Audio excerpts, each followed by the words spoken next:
Shannon Chapman, and I am with the Office of Student Affairs and Admissions here at the LBJ School. Welcome to our student panel on policy research projects. Thanks so much for everyone for being here.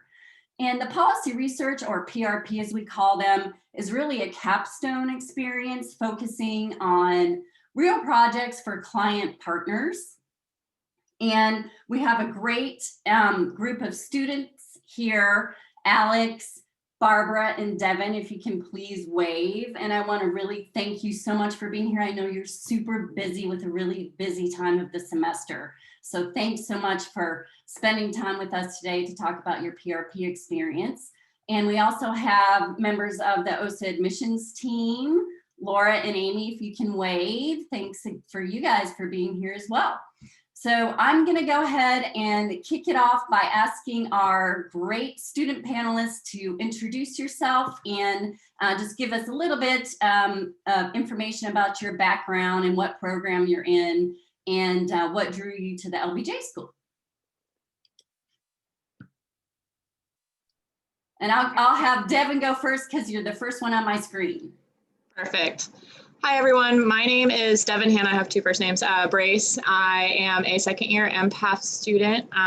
Prior to this, I was an educator. I taught 6th through 8th grade English language arts in Florida. And my policy area interest is actually the intersection of public health and equity.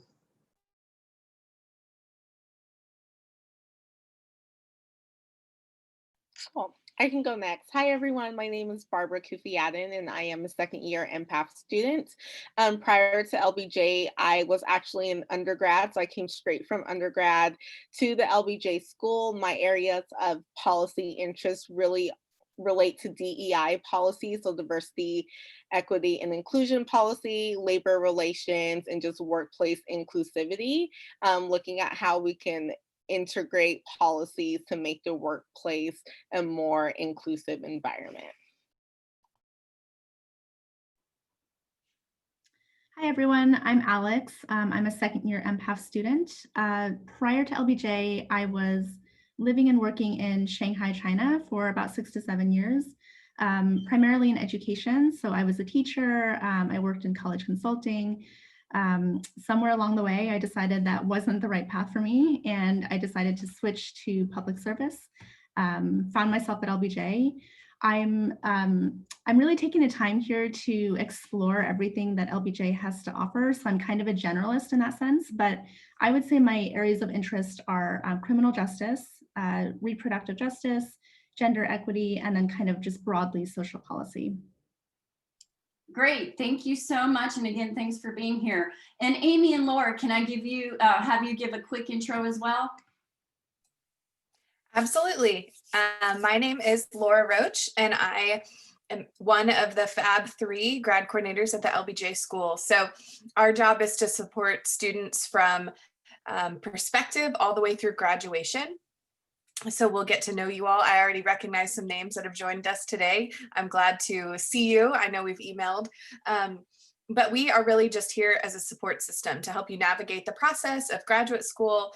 And once students arrive, we break it down a little bit more to work with specific populations, even though we can certainly help everybody. So I most often work closely with the MPAF program for students whose last name begin with A through I, get to know you guys a little bit more. But again, we're glad you're here, and we will make sure to answer all of your questions, and we are excited for your interest of LBJ. Yeah, Laura did a great job kind of summarizing, I guess, what we do. But my name is Amy Pakes. I am also one of the Fab 3. I've never, what a fun way to refer to us as. But I just coined it. We're trying it out. I'm gonna start using it all the time now.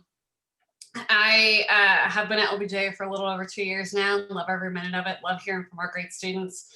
I most closely work with MPAF students, last names J through Z. So Laura and I work together a lot on supporting these great public affairs students. And I'm Shannon Chapman. I'm the director of the Office of Student Affairs and Admissions, or OSA, as we lovingly call it. And our office really supports student across the entire student experience, from this phase, sort of pre-application, all the way through the admissions process through graduation. And in our office, we house these wonderful the Fab 3 student affairs, career and professional development.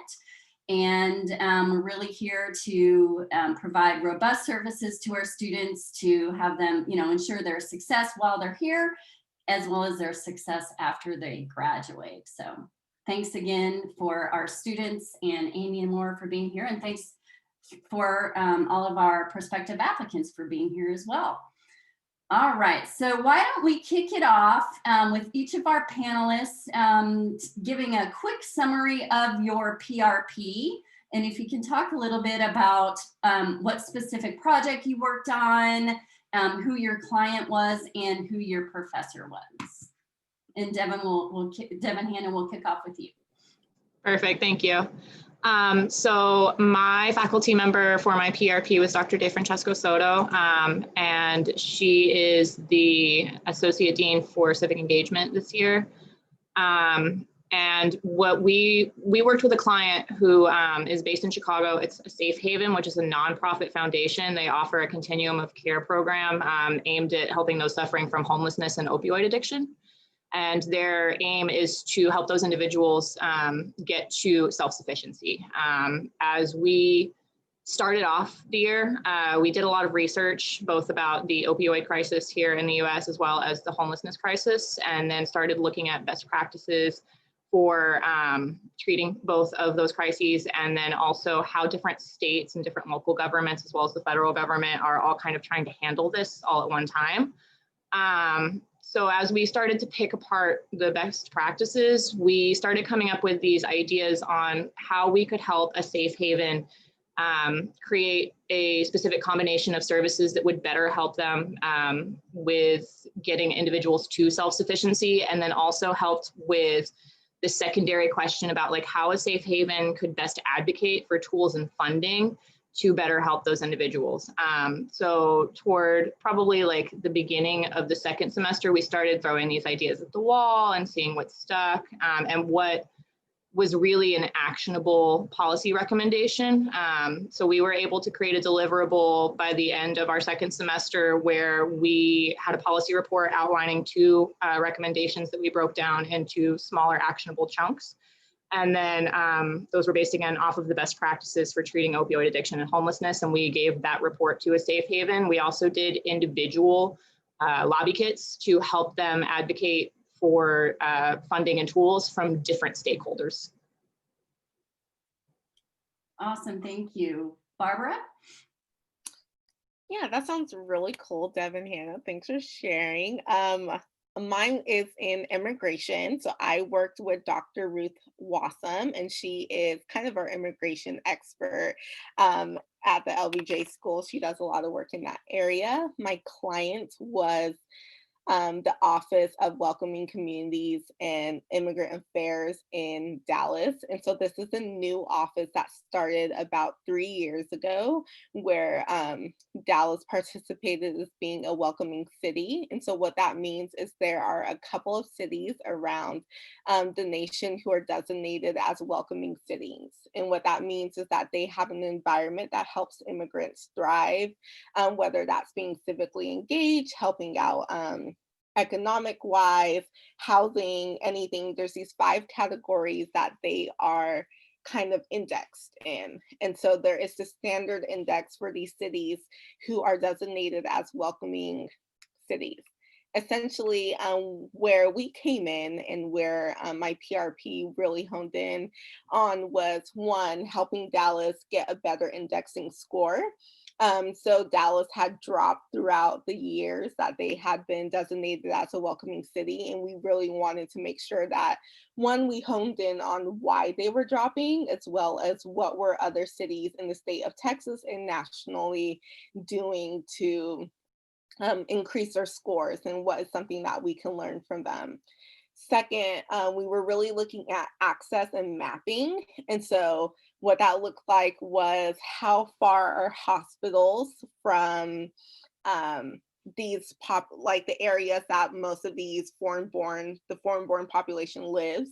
And so we did census tract data to figure out, one, where do they live, and then how far is that from the resources that they would need to get to, and how does that impact them finding housing? How does that impact them finding a job? Do they take public transportation? Do they carpool? Kind of what are some of those things there?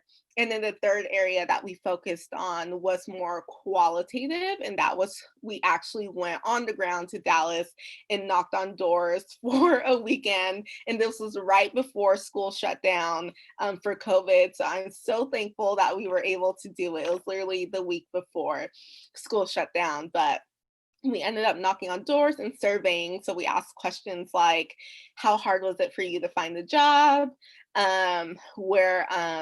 Where are you from? How many years of education do you have? Do you know the current age to vote in the US? These were all information for us to kind of gather incorporation and how they felt within these communities. So essentially our class was broken up into 3 teams, and those are the 3 areas that I just discussed. And so we all kind of worked, we all helped each other simultaneously, but we each had areas that we were specifically focused on. And of course, when we went to Dallas, everyone was hands on deck, really making sure that we got as many participants as we could. I believe we surveyed about 183 individuals on this weekend. And so lastly, for our final deliverable, we essentially created 3 separate reports for each of the areas that we had, and then we combined them into chapters. So each of our areas were a particular chapter, and we were able to give our client a holistic kind of picture of what they can do better in indexing, how they can really help the foreign-born population get closer to access, resources, economic mobility, and then lastly, how's the foreign-born population really feeling at the moment? That's super interesting, Barbara. And the work was published, wasn't it? Do you have the link handy that you could put in the chat? I'll actually put the link in the chat. Okay, that's awesome. Thank you. All right, Alex. Yeah, that all sounds so great. So my PRP was with Professor Michelle Deitch, who's kind of like the resident criminal justice expert. The course was called Jails, Women, and Oversight. And so it was focused on criminal justice reform in the context of women who are incarcerated. Our class was broken up into 2 teams. So one of the teams was looking at different oversight practices, current models of oversight across the country, and then producing a recommendations report about that. I was on the other team that was working with the Harris County Jail in Houston. I believe the jail is the 3rd largest in the country, or one of the largest. So our client was the Harris County Sheriff's Office, and they had asked our professor and our class to kind of work with them, work with their administrators and their staff to review their policies, provide some recommendations on how we could best meet the needs of women who are there, because there are a lot of problems with current conditions. There are problems with transparency, problems with programs. So we were providing them sort of our academic insight as students and researchers as to best practices.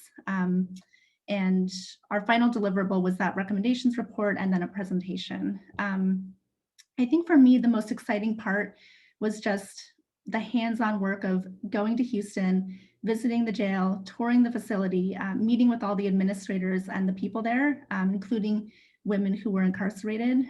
So we had a couple visits in the fall and then a couple in the spring. And really it was a process of just sort of establishing relationships with the administrators there and piecing together cooperation between students who are looking at best practices and jail administrators who are coming from a law enforcement background and a totally different perspective, and meeting in the middle to find some sort of common ground.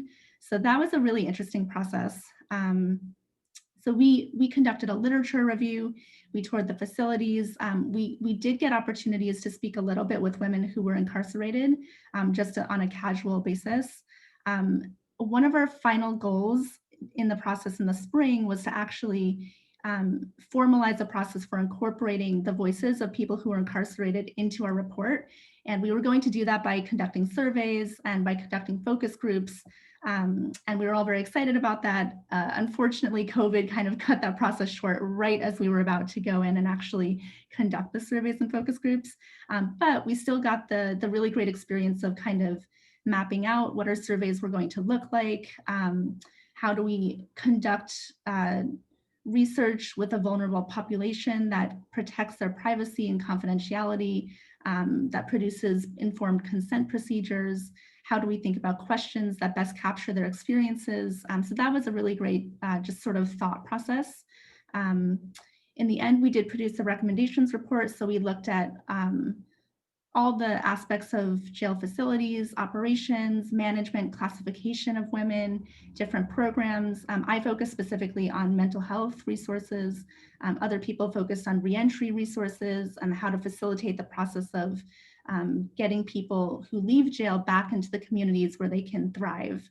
So yeah, we produced that recommendations report, and then we delivered a presentation to our professors in the end, not to the Harris County Sheriff's Office, because at the time they were dealing with the COVID outbreak, and they're still dealing with that. But yeah, again, the whole process was really rewarding.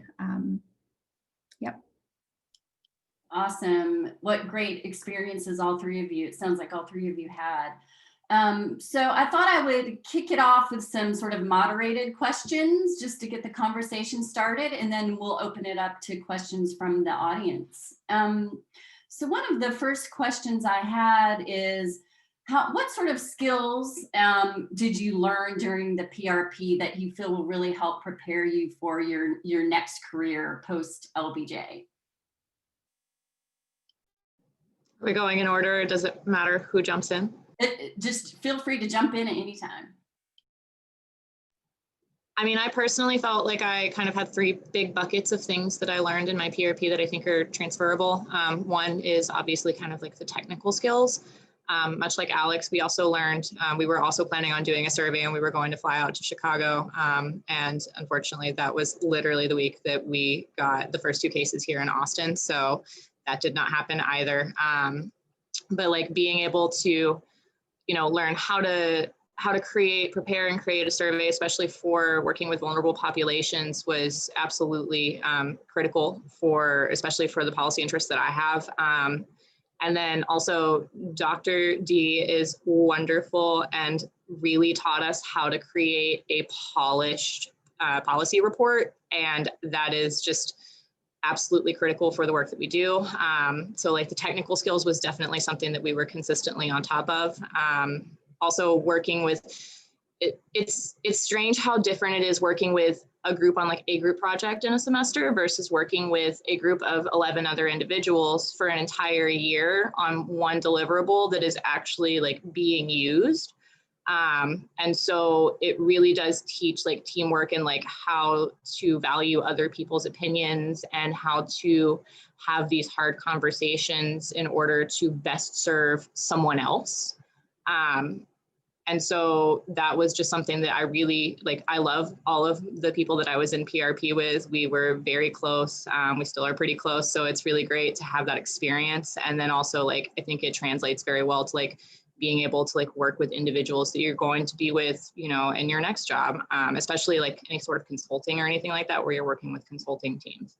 And then finally, I think that this larger bucket of like taking these very large ideals that we have about like a perfect world, and how do we take those ideas and take all of that research and turn it into chunked, actionable, realistic, and as well, policy recommendations that can be acted upon, as opposed to just like seeing the larger picture. It's like seeing the forest from the trees. Yeah, I would have to echo a lot of what Dev and Hannah just said. First off, learning how to work with a client. I think that a lot of the research skills I had already gained from undergrad and being in a research program during my undergrad at the University of Utah. And so for me, I already kind of knew, okay, this is how we would kind of go about a focus group. This is the procedures that we needed to do.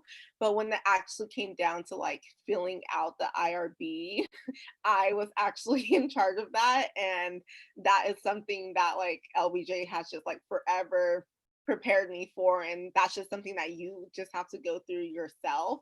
And Dr. Watson was really great about saying, hey, I've done a whole bunch of IRB proposals in the past, and like I need you all to learn these skills. And that's just something that I will forever be grateful for, because that experience is very thorough. And just trying to follow up with the IRB office was a lot, but it was very instrumental in like making sure that we weren't going to cause any harm to the population that we were going to survey. And I think that that is something that I would say I learned a lot about, is working with a vulnerable population. I think that a lot of the times when we do research, we kind of think, oh, tell me about your experience, tell me everything that you can. And we kind of don't think about what the trade-off is. And for us in our situation, the trade-off was that we were working with an immigrant population, and there were language barriers. They really didn't have the time to like speak with us. Most of the time we were in their community centers, knocking on their doors. And so there was a lot of context to it that I don't think we thought about, but once you started implementing the survey and we were really on the ground, we kind of saw some of those things come to light. And the smallest thing, like having cookies for their kids once they fill out the surveys for us, was something that meant a lot to them. And I wish that if we had the possibility to compensate them for their time, I wish that that was something that we would be able to do, because them actually taking the time to be with us was an expense at their leisure, and the things that they had to do. And also, I learned a lot about really researching what is going on with the population at the time and in the moment before you head into the community. So, for example, there were ICE raids the week before we started knocking on doors, and we were not aware of this until we were halfway through our project. And so there's a lot of, valid people were nervous and were kind of like, who are these random people knocking on my door asking me to fill out their survey? And I wish that those were things that, obviously we can't avoid that, but those are things that we could have tried to try and maneuver a bit more and make the situation more comfortable. So those were a lot of the skills I learned. I will also say team building.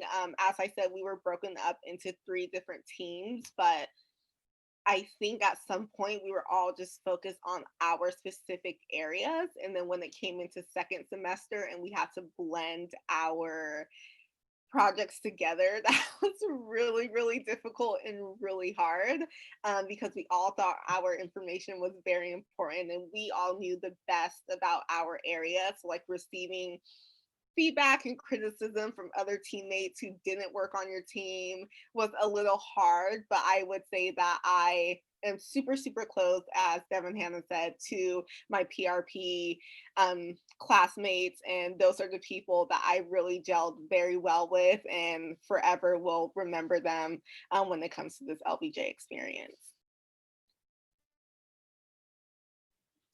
Yeah, I'd have to also echo what both of you said. Although I came into LBJ with no policy experience at all, and also no real research experience. I kind of came in as a blank slate. And that for me I was excited about it, but also that was like one of my it gave me anxiety and it was one of my concerns coming in. But actually, I feel like the PRP just introduced me to so many different qualitative research methods, different research methodologies, different types of research. It provided a really smooth transition. And at the time, I didn't even realize what I was sort of learning. As Barbara said, I kind of came in thinking like, oh, you just talk to someone, you ask them how their experience was. It's very informal, that's it. And then through the process of the PRP, I learned about the actual protections that have to be set up and implemented to protect different marginalized and vulnerable communities. I learned about the best way to sort of walk through the process of setting up the surveys, the focus groups, all the different methodologies. And it kind of just gelled for me at the end about, it sounds like a simple process of just talking to someone and interviewing them, but actually there are all these really important steps that you take. And without this process, I think that wouldn't have just gelled in my mind for me. And then because I'm taking further research courses, those courses have then built on the work that I was able to do in the PRP and just sort of further cement a lot of these different ideas and these different research methods. So that for me, I think was really valuable in terms of just being introduced to different skills. I also think in terms of working with a client, it was a really eye-opening process to understand how to build a slow burning relationship with people who you do not see eye to eye with. And in fact, when we went in first to the Harris County Jail, a lot of the administrators and staff that we met with, they didn't even really understand what the project was about. They just kind of knew someone had roped them into the room to talk to us. We're a bunch of students, sitting across from them. So we had to generate buy-in in a really careful, particular methodical way.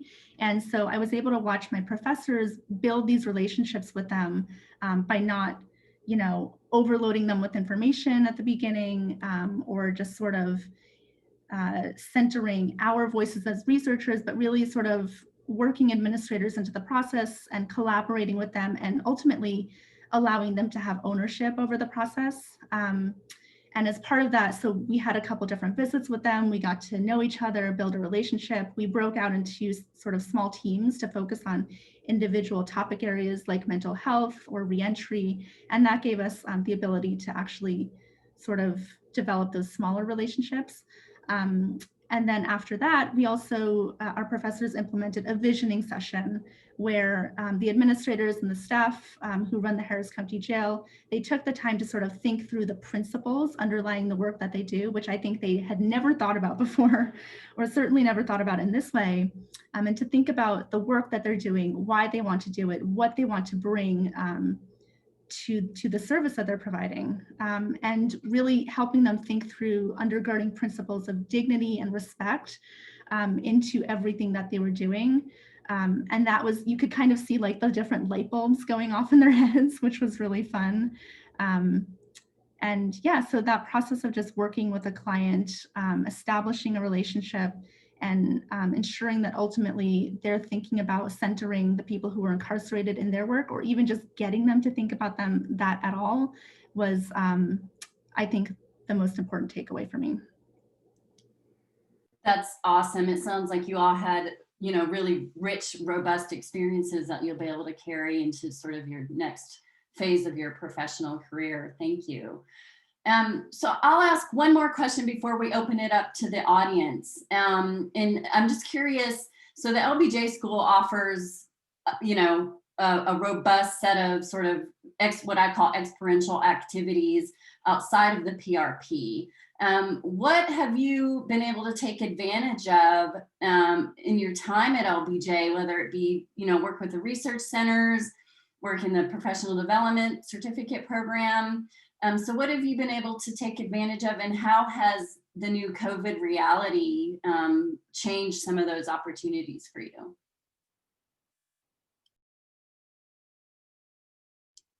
So I can start again.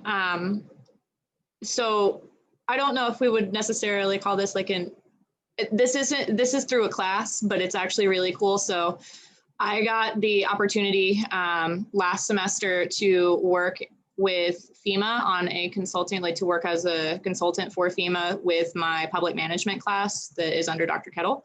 And it was really eye-opening to be able to learn kind of like how to work with a different client who is in the public sector. And so I feel like LBJ has really given me the opportunity to work with clients from across all of the sectors and really see how they can work together to create positive change in the community. I will definitely say it's become a little more difficult to get it, since we're locked down. It's a little more difficult to kind of get out there. But I have definitely taken advantage of like the internship requirement. I've taken advantage of picking the brains of all of the professors because there are just so many wonderful people that we have at LBJ. And if you have an interest, there's going to be somebody who can guide you and can help you get that real hands-on experience with it.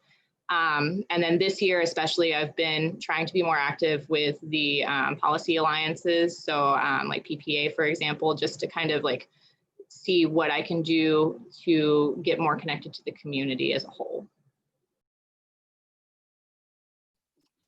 Yeah, I was just writing down a whole list of things because I just feel like I just have so many things I'm involved in. A lot of them are still academic, as well as trying to find that balance between things that I care about. So one thing, I serve as a graduate research assistant for the Center for the Study of Race and Democracy under Dr. Joseph. So still more research. I manage the undergraduate fellows. So these are undergraduate students who are doing research about social justice, race, and democracy. So that's been helpful in terms of my PRP experience. Like they'll ask me questions about like, how did you go about creating your survey and all these things? And I'm able to share that experience with them and tell them about the IRB process, if that's something that they want to look into. So that's been very instrumental with me helping undergraduate students kind of go through that research experience. Alex and I are in this class on nonprofit program evaluation, and we are currently helping a local organization called GAVA. It's Go Austin Vamonos Austin. And they're working with climate change, health, some of those things within the East Side area of Austin. And so that has to deal with program evaluation. So Alex and I are on the team together. We're actually kind of working through this program evaluation and what that looks like. So all of those different steps. And that's been very instrumental with like taking some of the things that I learned from my PRP and implementing it into like a program evaluation concept. I also, as Devin and Hannah mentioned, really love to work with professors that I maybe didn't have the opportunity to take a class with and just really want to learn more about what they're doing. So I mentioned earlier, I'm very much interested in DEI. And so I did a conference course with Dr. Gordon Abner over the summer, where we actually evaluated a lot of companies' Black Lives Matter statements. And we were able to kind of map out what were the actions that they put, what were some of the things that they maybe didn't talk about. I was able to evaluate kind of a best practice on how to react to like a BLM situation when you're an organization, and just honing in on some of the key elements I think that companies should have in their responses to these organizations. To these social movements and social justice when it's happening in the world, and how to support your employees through it, as well as how honing in on what's going on inside your house, right? And then what's going on in the public and how the world kind of views your organization. So that was really cool to study that work while BLM was happening. I really enjoyed that. And then when I have my spare time, I am the co-chair of PAC, which is what is the name of PAC? I'm blanking. We're Policy and Alliance for Communities of Color. Yes. And so I really work with that, and I'm a student rep on the DEI LBJ faculty committee. So those are some of the things I do in my spare time. Yeah, again, echoing what you said about working with professors. So Michelle Deitch, who was the professor for my PRP, she was really instrumental to helping me get an internship over the summer, working with the Texas Criminal Justice Coalition. I feel like professors they are so eager to help out with opportunities and share their knowledge. And that's been really refreshing to have here and be able to take advantage of. So that was a fantastic experience. I was working on looking at parole systems and mass incarceration and how different rising healthcare costs in prisons have contributed to just an explosion of costs overall in the criminal justice system. I am, in terms of other opportunities, again, people are just so willing to help. So there's Project Connect, which I believe is run through the RGK Center, and Professor Bixler, who is teaching the program evaluation course that Barbara and I are in, he helps to run that program as well. So the program connects or matches students with different levels of data skills to clients and organizations that are seeking a variety of different services and data services. So I actually applied for that program. I was not matched with any organization, but the person who runs it, Alyssa, she was so great. And she actually emailed me with a list of further opportunities just to look into if I was curious. And I did.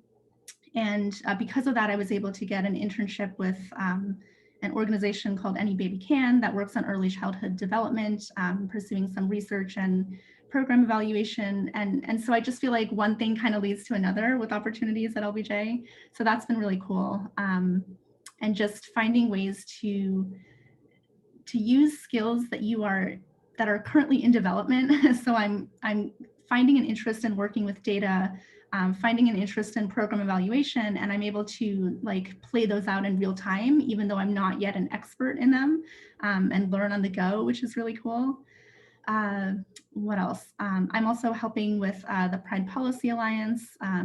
So we just held an event with the former ambassador to the Dominican Republic, who was, I believe, one of the first openly gay ambassadors.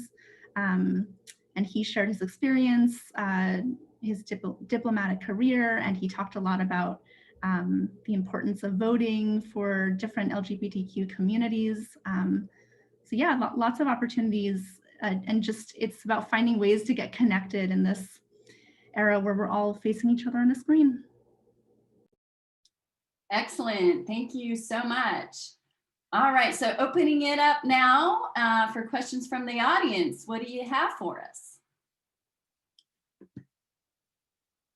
Feel free to either chat, raise your hand, and also we're a pretty small group, so feel free to also speak up if you want. I'd love to ask a question if that's okay. Absolutely.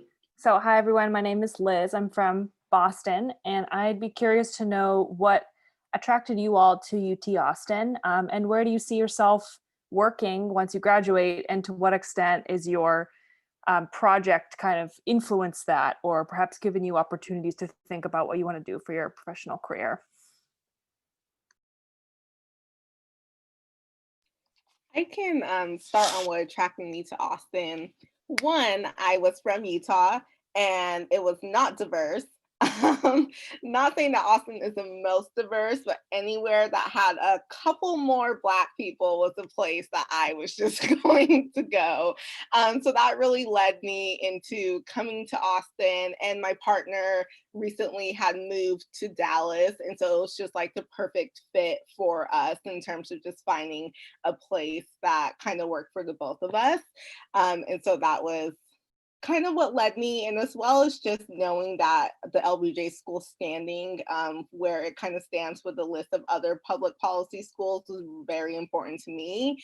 And I think that I even kind of went to a whole bunch of these sessions that you all are attending right now. And every time I just had something great to take away from it. So I was always just very excited about the opportunities that like UT as a whole and the LBJ school really had.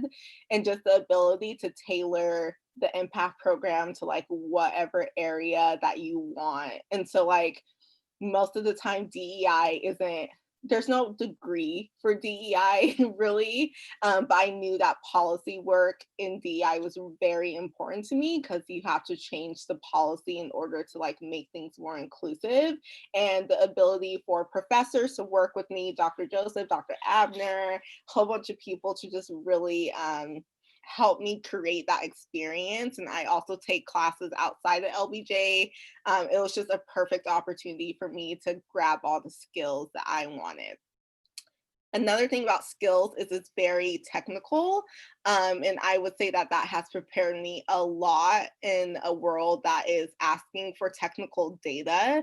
And so even in my internship, I'm still interning at the Teacher Retirement System of Texas, where I'm doing DEI work there. And I still use a whole lot of that data processing and all the things I learned from my PRP and other classes to really analyze the work that I'm doing there. And so that's been very instrumental for me. As far as internship, job placement, and what I want to do afterwards, I believe that my internship will be offering me a position. And so I'm very excited about that. And actually, the person who is my manager used to work at the LBJ school. And so it's really cool to still have those connections. If that doesn't work, I'm so very optimistic just because of those skills that LBJ has given me, particularly those quantitative and technical skills are very much needed for policy work.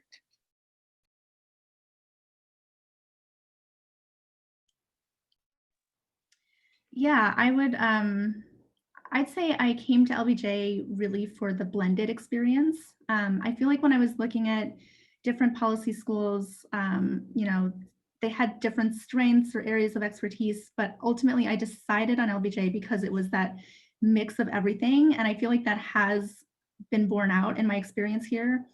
So it was the mix of structure, giving me skills that I could really build on and that I actually didn't know I needed in terms of statistical analysis and research. And that has just opened the door for me to explore other areas. I think if I was just trying to do some career exploration on my own without this degree, that just wouldn't even have occurred to me as an area, and I wouldn't have those skills to even be able to say, I need to take this next step. So that's been really great. And then the practical experiences, that was another big draw for me to come to LBJ, was the PRP, was all the hands-on, getting dirty in the research, in the experience opportunities. I'll also echo Barbara in that my current internship supervisor is an LBJ student. So was a former LBJ student. So you get to make all these really cool connections. And then also you get to relate to them and that they understand what you're going through as a student with all your commitments. And they support you through that, which is really an awesome experience. I don't know so I'm currently looking more into research, some sort of position in research. I don't know exactly what that will look like yet, but I feel like this has given me that foundation to take it and run with it and see where I end up.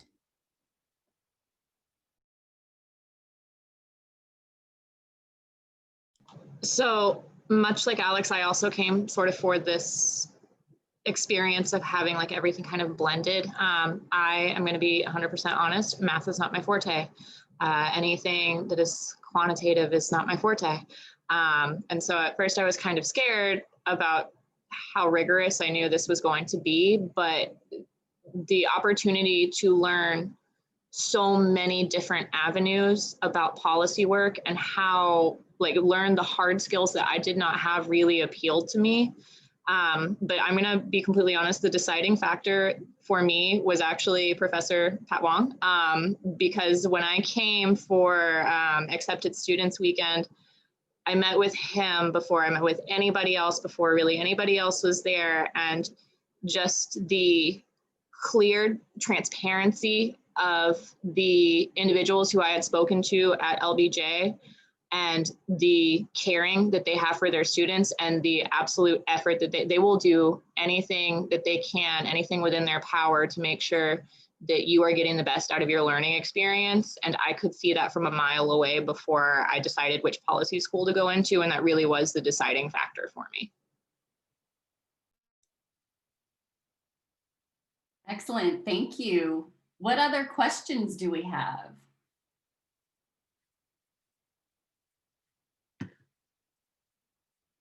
I'm looking to see if we have any hands raised. Feel free to chat, raise your hand, or just speak up. I'd love to ask a question.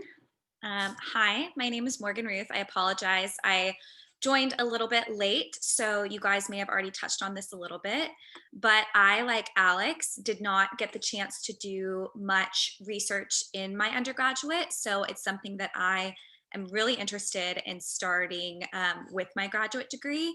And I was wondering about what time people tend to jump into these kind of independent research projects or get connected with professors. Is this something that typically people do as soon as they get on campus, or do professors kind of like for you to have one semester under your belt? What's the typical timeline for getting involved in research at LBJ?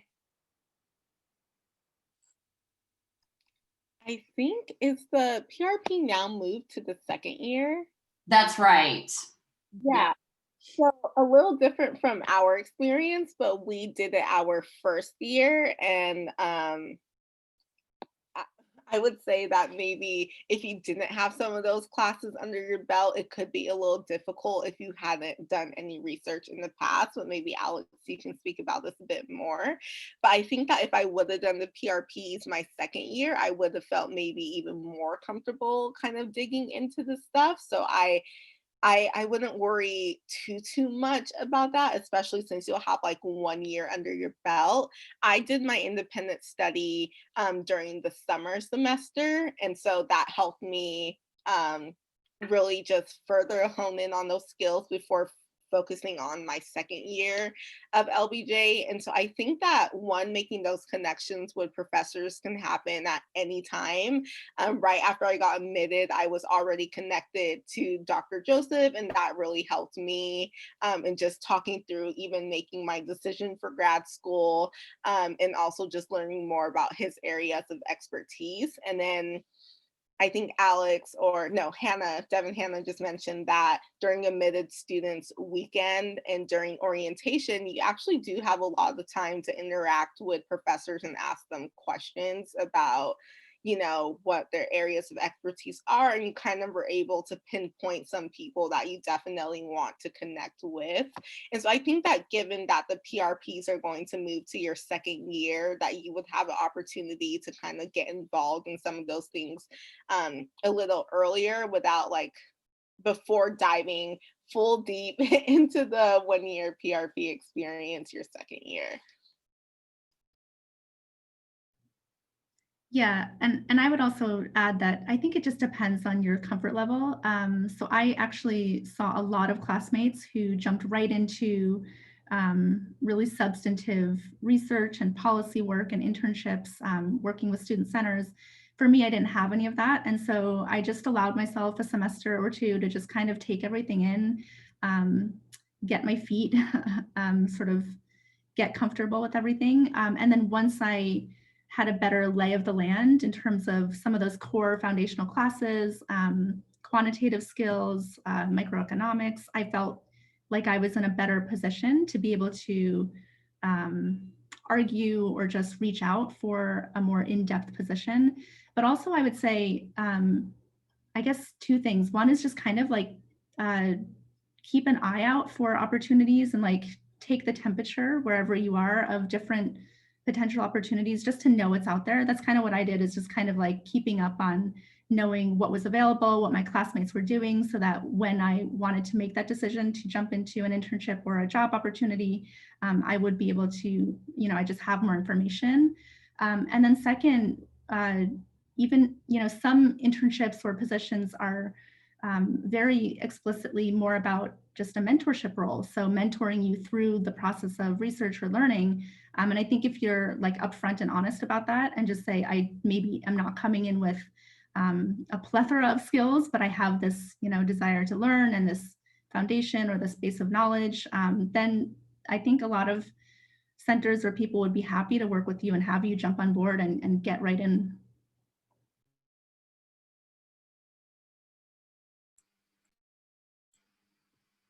All right. Any other questions?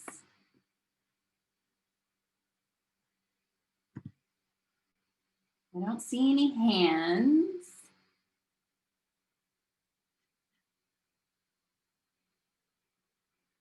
Going once, going twice.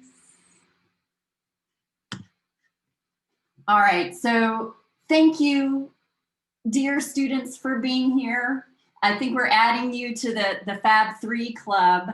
I really, really appreciate your time, and I appreciate all of you. And thanks for all of our great audience participants for being here as well. We're gonna post this recording on the website. And our admissions team is here always. If you have any questions, just shoot us an email. We can schedule one-on-one Zooms or traditional telephone calls, whatever you would like. We're here to help walk you through the application process. So thanks everyone. Thanks for your time today. For those of us in Austin, enjoy the cool weather. And I hope everyone has a great day. Thank you so much.